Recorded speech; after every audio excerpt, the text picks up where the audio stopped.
Hallo, Jürgen. Servus. Herzlich willkommen zum dritten Video zwischen uns beiden. Ja. Ich bin sicher, es wird ein cooles Interview. Die beiden vorherigen waren auch schon geil. Ja. Und jetzt geht es um Finishing Lines. Das heißt, ich gebe dir immer einen Satz vor und du beendest den dann quasi. Okay? Fangen wir an. Meine Freunde nennen mich Kloppo. Kloppo. Ist es auch immer noch cool für dich, oder? Absolut. Ja?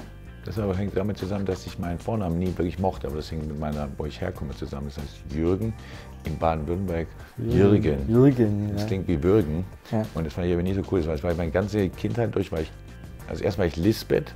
Das ist, meine Mutter heißt Elisabeth, ich sah aus wie meine Mutter, Okay. deshalb Lisbeth. Dann war ich Klopple und an der Uni war ich Kloppo und das hat sich gehalten. Also die Leute nennen mich heute normalerweise Jürgen, aber alle, die mich länger kennen, sagen auch heute noch Kloppo. Und ja, ich reagiere darauf. Okay, Ich cool. unterschreibe auch mit Kloppo übrigens. Ja? Erstmal eine saugute Entscheidung, weil ich wusste damals, als ich damit angefangen habe, nicht, dass es so viele Autogramme geben werden müssen in meinem Leben. Aber da habe ich jedes Mal den Jürgen gespart und dafür nur ein O hinten dran gesetzt. Das ist eine wahnsinnig gute Entscheidung. Super. Ja, Clever. absolut. Weitblick, Ja, stimmt. ohne Durchblick. Mein Wecker klingelt morgens immer um. Das ist unterschiedlich, aber ich brauche ihn leider gar nicht. Ich bin immer wach vom Wecker. Das kommt praktisch nicht vor. Meine innere Uhr ist das best funktionierende Organ bei mir. Ich kann nicht verschlafen. Okay. Das habe ich noch nie gemacht, glaube ich. So dementsprechend. Ich bin früh wach. Viel früher, als ich müsste. Und morgens nach dem Aufstehen mache ich als allererstes. Nachdem ich notwendige Dinge getan habe, trinke ich eine Tasse Tee. Okay, cool. Morgens im Bad brauche ich immer Nicht lange. nicht lange. Nein. Größter Gänsehautmoment deiner Karriere war? Aufstieg Mainz 05. Ja. Ja, weil wir bis zum Schluss gedacht haben, dass irgendjemand in Karlsruhe noch ein Tor schießt. Ja. Also von Aachen. Oder 2 sogar in einer Minute. Wir waren so gebrannte Kinder, wir haben einfach nicht geglaubt, dass es. Also wir haben schon geglaubt, dass es passieren wird, aber man kennt das ja, wenn es vor 2 Jahre lang, oder glücklicherweise kennen das nicht so viele Menschen, aber bei uns hat es ja nochmal 2 Jahre in Folge nicht geklappt und zwar sehr eng, sehr knapp nicht geklappt. Und dann ist es bis zum Schluss, ich glaube ich, heute noch ein geflügeltes Wort in Mainz, dass man sagt, in Karlsruhe wird noch gespielt, weil eigentlich hat man immer gedacht, die spielen ewig, oh Gott, die spielen immer noch. Und ja, das ist, was ich da gefühlt habe, das habe ich nie wieder gehabt. Deutscher Meister zu werden ist wunderschön, aber eine Geschichte, wie wir sie in Mainz geschrieben haben, mit diesen dramatischen Nichtaufstiegen und dann doch noch aufzusteigen, das hat tatsächlich, und weil es das erste Mal war, dass wir irgendwas gewonnen hatten, das war außergewöhnlich. Nach einem Sieg gönne ich mir schon mal.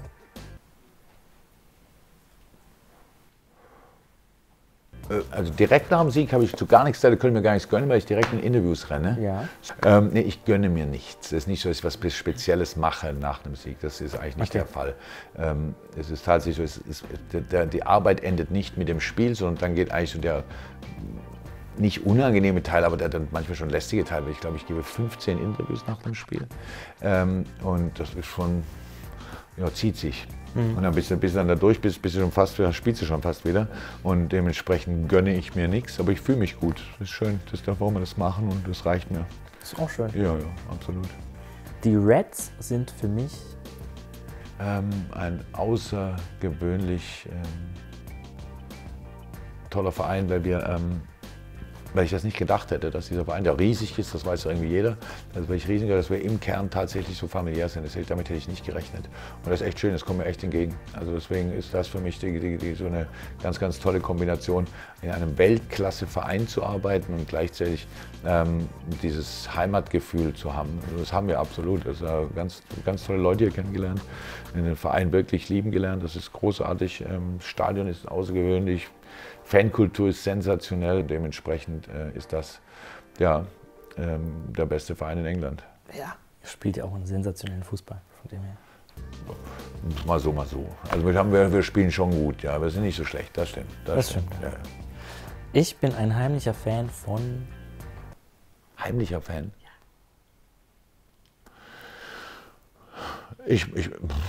Heimlicher Fan? Also ich habe gesagt, ich gucke Filme und so weiter, mit wem ich gern mal irgendwie ein Bier trinken gehen würde, den ich relativ cool finde, ist ehrlich gesagt Brad Pitt. Ja? Ja. Ihr seht euch auch ein bisschen ähnlich. Nee, das ist uns gar nicht ähnlich, leider, aber das macht ja nichts. Aber ich finde es irgendwie, also so aus diesem jungen Schönling. Ja.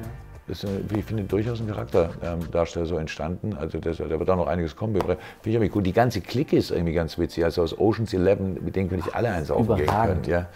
Auch geile Filme. Alle, ja, absolut. Das war ein Film, der ich wirklich, da irgendwie eine kleine Rolle dabei zu haben und einfach nur nach dem Drehen am Set zu sitzen, das hätte ich schon gemacht. Ich würde niemals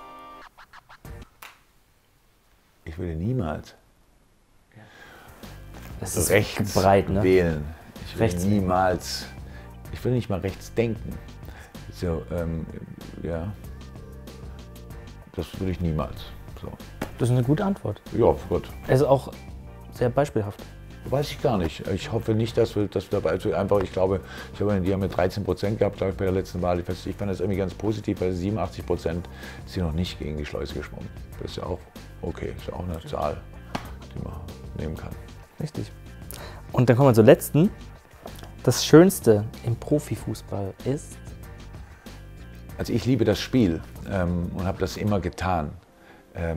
Aber es wäre jetzt auch gelogen, wenn ich mir sage, das hätte ich auch gespielt, wenn mir keiner dafür irgendwas gegeben hätte. Würde ich wahrscheinlich immer noch kicken, irgendwo mich mit ein paar Kumpels treffen. Was ich echt mittlerweile ganz gut finde, ist, dass es doch recht gut bezahlt wird. Das ist so ein Profifußball. Ja. Das ist, ja, Man kann davon ich hätte leben, keine, absolut. Und es hätte mir keine andere, also ich bin jetzt nicht auf den Kopf gefallen, aber trotzdem wahrscheinlich mit nichts anderem, was ich irgendwie gemacht hätte, hätte ich auch nur annähernd so erfolgreich sein können. Und dementsprechend habe ich da echt Glück gehabt, dass das Einzige, was ich wirklich gut kann, auch noch so viele Leute interessiert. Das ist echt ganz praktisch. Aber ich weiß, dass ich da Glück hatte. Der Rektor meiner Schule beim Reichen des Abiturzeugnisses hat vor über 1000 Abiturienten ins Mikrofon gesagt, nachdem er es gab meine zwei besten Freunde, der eine hat einen Sprachenpreis bekommen, der andere einen naturwissenschaftlichen Preis bekommen, ich habe einen Sportpreis bekommen. Ja. So einen Sprachenpreis hat er gesagt, großartige Zukunft und fantastisch und macht was mit Sprachen, ist ganz toll. Der Naturwissenschaftler hat gesagt, also wirklich, wir freuen uns schon von dir zu hören, was du mit der Karriere machen wirst. Und bei mir hat er gesagt, Jürgen, ich hoffe, das klappt mit dem Fußball, sonst sehe ich schwarz.